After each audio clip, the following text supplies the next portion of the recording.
اس diaspora سے بھی مل سکتی ہے. لیکن مجھے یہ لگتا ہے, میں آج ہمارے یہاں پہ لاہور میں جو ایک وزیر صحت ہے, نگران وزیر صحت ہے ناصر جمال, انہوں نے کہا کہ یار جنگ ہے تو پھر جنگ ہی صحیح. مجھے نہیں لگتا کہ یہ معاملہ جو ہے یہ باتوں سے, یا اقوام متحدہ کا کردار جو آپ کے سامنے آیا ہے اسرائیل کے معاملے میں بھی, اور طرح کے معاملات ہیں, یہ الٹیمیٹلی ایک دن جو ہے وہ فیصلہ کرنا ہی فیصلہ کرنا ہے. ٹھیک ہے, فیصلے پہ آئے تھے. آغا صاحب, فیصلہ کشمیری اگر ہتھیار اٹھائیں تو اب تو دنیا کو اعتراض نہیں ہونا چاہیے. 1980s کی ریزولوشن کنونشن موجود ہیں یونائٹڈ نیشنز کی, تو پھر کشمیری تو حق پہ جانب ہیں اپنے لیے ہتھیار اٹھا, اس کو تو پھر ٹیررزم نہیں کہا جا سکتا نا. نہیں, 2000 میں بھی جو نئی جسٹیفیکیشن آئی تھی نا ٹیررزم کی, جو کہ یونائٹڈ نیشن کی, اس کے مطابق بھی کسی بھی کشمیری کو ٹیررسٹ نہیں قرار دیا جا سکتا ہے. یہ 2002 اور 2004 کی جو ہے ڈیفینیشن, اس کے مطابق بھی. میں اگر آپ کہہ رہے ہیں نا کہ انڈیا نے ایڈونچرزم کی طرف جانا چاہ رہا ہے جیسے کہ اس نے پہلے کیا تھا, تو انڈیا یہ ذہن میں رکھ لے کہ اب یہاں پہ کوئی ایسی لیڈرشپ نہیں بیٹھی ہوئی ہے جو کہ چائے کے پیالی میں ابھی نندن کو رکھ کے واپس دے دے گی. یہ بڑا کلیئر ہونا چاہیے انڈیا کو. اور تیسری بات میں آپ کو یہ کہوں کہ یہ بات پہ میں ذاتی طور پہ یہ یقین کرتا ہوں, کیونکہ میں نے آذربائیجان کی ساری جنگ دیکھی ہے کہ کیسے اس نے اپنا کاراباغ کو واپس لیا ہے. جنگ کے بغیر نیگوسیشن ٹیبل کے اوپر بیٹھ کر آپ کو زمینیں واپس نہیں ملتی ہیں, چاہے وہ ایک گاؤں کا چھوٹا سا ٹکڑا ہو. اور یہاں تو ایک ملک کی آپ بات کر رہے ہیں. ٹھیک ہے, بغیر لڑائی سے نہیں ملے گا. ٹھیک ہے, سجاد صاحب یہ بتائیے گا, جو کشمیریوں کی چوتھی جنریشن ہے جس کے اندر برہان مظفر وانی شہید کا بھی شمار ہوتا تھا 2016 میں جو انہوں نے کیا, یقیناً وہ جو بزرگ تھے سید علی گیلانی, وہ ان پہ فخری انداز میں کہتے تھے برہان مظفر وانی رحمۃ اللہ علیہ. تو یہ فرمائیے گا کہ وہ جو چوتھی جنریشن ہے, ہندوستان اپنی کلچرل ٹیررزم کے ذریعے بھی اس چوتھی جنریشن کو بھی جو ہے وہ کیپچر نہیں کر سکا, اس کی ذہنوں کو کیپچر نہیں کر سکا. کتنی بڑی ناکامی ہے. بالکل بھارت کی ناکامی. بھارت نے آج تک ان 70 سالوں میں جتنی بھی کوشش کی کشمیر کو انٹرنلائز کرنے میں, کشمیر کو ایک نارمل سٹیٹ بنانے کے لیے, کشمیر کو بھارت کا ٹو ٹنگ ثابت کرنے کے لیے, وہ ساری کی ساری ناکام ہوئی ہیں. اور خاص طور پہ یہ جو مودی کے اقدامات ہیں سارے, ان کو تو خود بھارت کے اندر بھی ناپسند کیا جاتا ہے, جو وہاں کی جو جمہوریت پسند اور جو ہیومن رائٹس کو ماننے والے لوگ ہیں.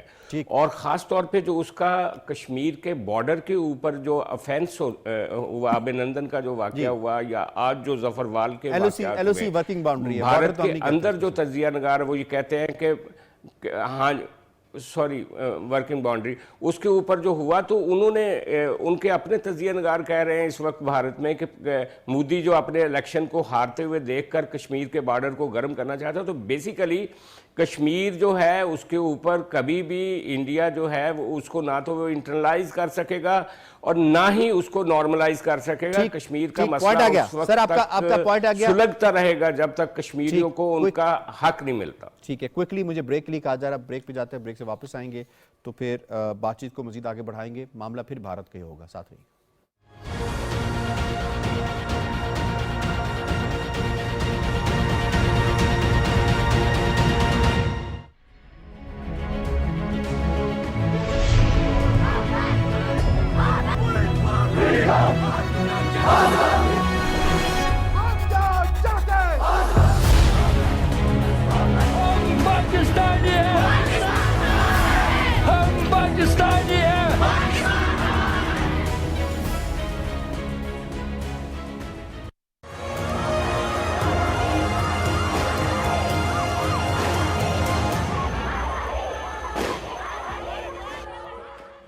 ستائیس اکتوبر 1947 کو ہندوستان کی حکومت نے ریاست جموں و کشمیر کی جو عوام ہے اس کی مرضی اور منشا کے خلاف ریاست جموں و کشمیر پہ اپنی افواج کو اتارا اور ریاست پر قبضہ جما لیا. ہندوستان گزشتہ 76 برسوں سے اپنی فوجی طاقت کو وہاں پہ مضبوط کر رہا ہے اور اپنے فوجی قبضے کو بھی وہاں پہ دوام بخشنے کی کوشش کر رہا ہے. جبکہ اقوام متحدہ ریاست جموں و کشمیر کے مسئلے کے سیاسی حل کے لیے کم و بیش 16 قراردادیں پاس کر چکی ہے, اور ان قراردادوں میں ریاست جموں و کشمیر کے لوگوں سے یہ وعدہ کیا گیا تھا کہ کشمیری لوگوں کو آزادانہ, منصفانہ اور غیر جانبدارانہ استصواب رائے کا موقع دیا جائے گا.